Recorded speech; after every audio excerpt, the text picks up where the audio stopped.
One of the main applications of the exponential function is the exponential growth and decay formula. So these types of problems deal with populations of like animals or bacteria or viruses and how those either grow over time or decay over time.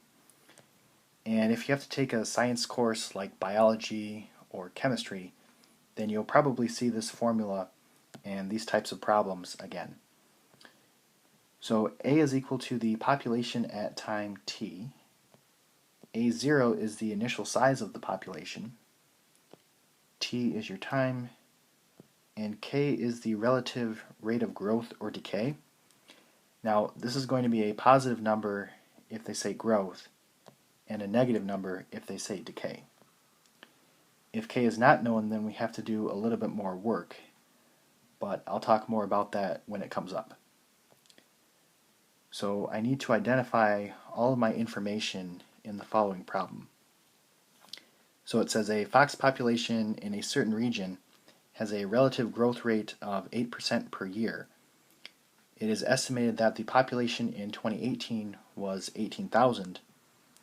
What will the fox population in the year 2025 be? And they want us to round to the nearest whole. So I like to define my variables. I don't know what A is, but I know my initial population, or A0, is 18,000. I know that my K is 0.08, specifically a positive 0.08, because this is a relative growth rate of 8%. And then T is going to be equal to 7.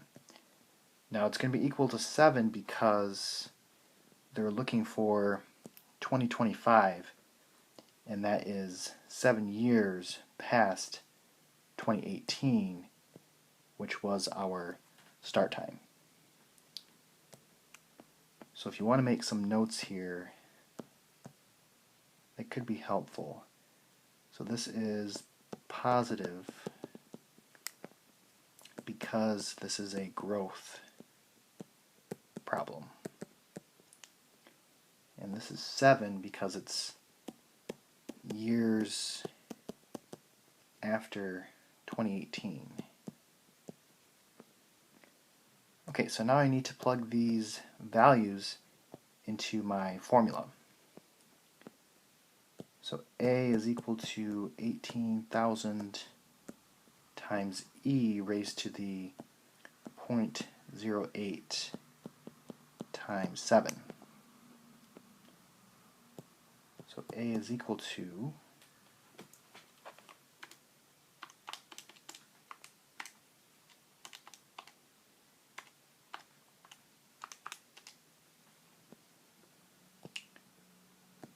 31,512 foxes.